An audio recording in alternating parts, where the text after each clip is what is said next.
మీ business ఏదైనా మీ ఊర్లో promotion చేయాలంటే అది సుమన్ టీవీతోనే సాధ్యం. ఇప్పుడే సంప్రదించండి.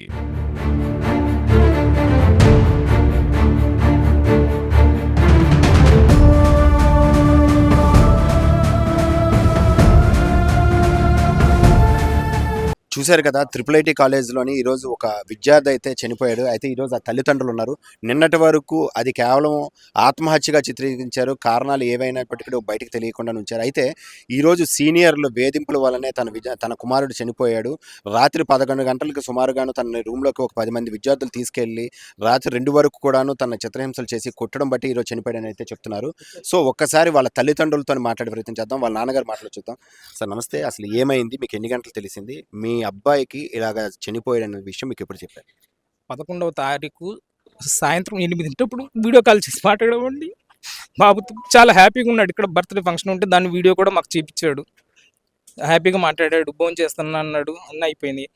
ఆ తర్వాత 11 గంటలకి ఇక్కడికి వస్తే మాకు తెలిసిన విషయం, 11 గంటలకి ఒక అబ్బాయి అతన్ని పక్క రూమ్కి తీసుకెళ్ళి ఆ రూమ్లో మొత్తం 9 మంది కలిసి మా బాబుని 11 నుంచి తెల్లారి 3 దాకా చిత్రహింసలు చేసి కొట్టి చంపేశారండి. అది మాకు 12వ తారీఖు 12:30 ఆ టైంకి ఇక్కడ కాలేజీ స్టాఫ్ మాకు ఫోన్ చేసి పిలిపించారండి, ఇట్లా సూసైడ్ చేసుకున్నాడని. అతను మీ అబ్బాయి మీతో మాట్లాడడం ఏం లేదండి, ఫోన్ కూడా ఏం అవ్వలేదు. మా అబ్బాయి ఫోన్ నుంచి ఇక్కడ సార్ ఫోన్ చేసింది. ఆ లాక్ ఎట్లా ఓపెన్ చేశారో మాకు ఐడియా లేదు. ప్రతిదానికి లాక్ ఉంది.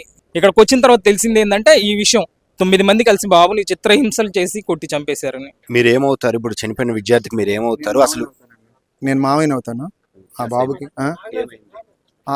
ఆ బాబు మెరిట్ స్టూడెంట్ అండి, బాగా చదివే కుర్రాడు. 10th కూడా 590 అంత వచ్చింది. స్కూల్లో కూడా స్కూల్ టాపర్. అసలు ఎవరితో మాట్లాడి ఎవరి జోలికి వెళ్ళడు. అసలు ఎవరితో మిస్బిహేవ్ చేయడం అనేది ఉండదు. మనం మాట్లాడిస్తే తప్ప నుంచి మాట్లాడు. చాలా కామ్ గోయింగ్ పర్సన్, బాగా చదువుకున్నాడు. ఫాదర్ చాలా కష్టపడి ఆటో తోలి ఆ బాబుని చదివించాడు.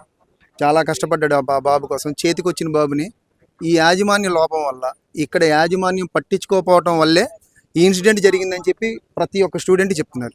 ఎందుకంటే వాళ్ళ బ్రదర్ ఇతనితో కూడా కొన్ని షేర్ చేసుకుంటూ ఉంటాడు. వాళ్ళకి కూడా చెప్పకుండా జరిగిపోయిందంటే ఏమన్నా ఉంటే చెప్పుకునేవాడు. ఒకవేళ అబ్బాయి తప్పున్న ఒప్పున్నా ఆల్ ఆఫ్ సడన్ తీసుకెళ్ళి అబ్బాయి మీద దౌర్జన్యం చేసి అబ్బాయిని కొట్టడం వల్ల, వేధించడం వల్ల ఆ బాధ తట్టుకోలేక చనిపోయాడని చెప్పి చెప్తున్నారు. మాకు పోస్ట్ మార్టం అయ్యేదాకా కానీ మిగిలిన వివరాలు తెలియదు. మాకేమో కొట్టడం వల్ల చనిపోయాడు అనుకుంటున్నాం. యాజమాన్యం ఏమో ఊరేసుకున్నారు అంటున్నారు. ఏంటనేది పోస్ట్ మార్టం కానీ రిపోర్ట్ ద్వారా కానీ మాకు తెలియదు. సో మరి విద్యార్థులతోని వాళ్ళు ఎవరైతే ఉన్నారో ఆ సీనియర్లతో మీరు మాట్లాడే ప్రయత్నం చేశారా? ఎవరు కొట్టిన వాళ్ళతోనండి అసలు మాకు ఇప్పటి వరకు చూపించలేదు. మాకు ఈ మిగిలిన విద్యార్థులందరూ ఇంతమంది వచ్చి సపోర్ట్ చేస్తున్నారంటే మా బాబు క్యారెక్టర్ ఏంటనేది మీరు అర్థం చేసుకోండి. వాళ్ళు ఏంటనేది చూపించలేదు.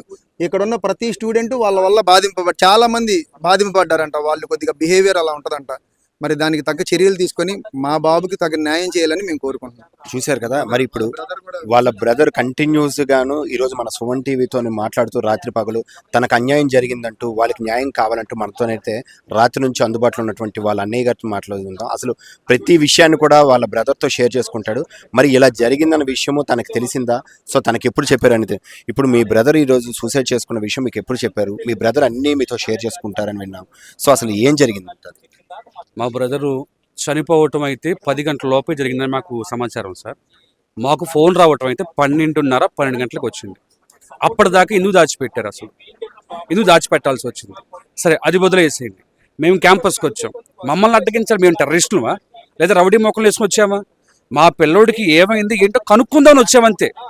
ఆ మాత్రం దానికి మమ్మల్ని అడ్డగించేయటాలు, ఇవన్నీ చేయటాలు.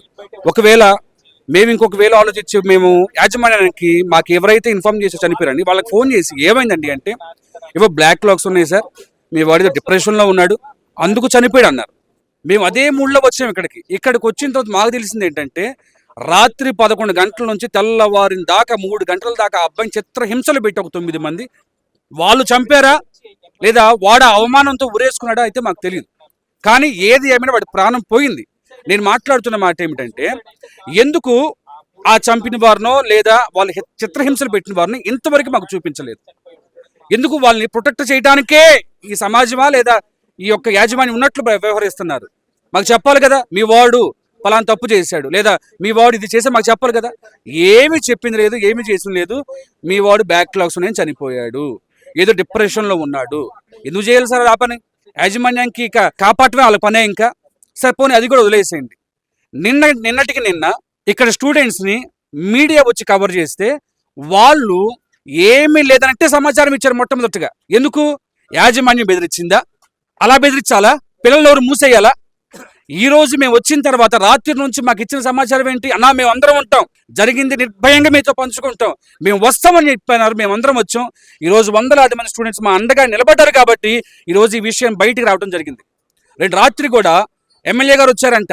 ఎమ్మెల్యే గారు వచ్చి వాళ్ళు నిర్ధారణ చేసే పని తెలుసా? ఇదిగో చచ్చిపోయిన వ్యక్తి ఏదో తప్పు చేశాడు, వాడికి బ్యాక్లాగ్స్ ఉన్నాయి, వాడి బిహేవియర్ బాగోదు, వాడన్ని నిర్ణయం తీసేసుకొని వాడు చనిపోయాడు అని చెప్పని గౌరవనీయులు పెద్దలు ఎమ్మెల్యే గారు కూడా వాడి మీద ఒక బ్యాడ్ ఇంప్రెషన్తో బయటికి వెళ్ళిపోయాడంట.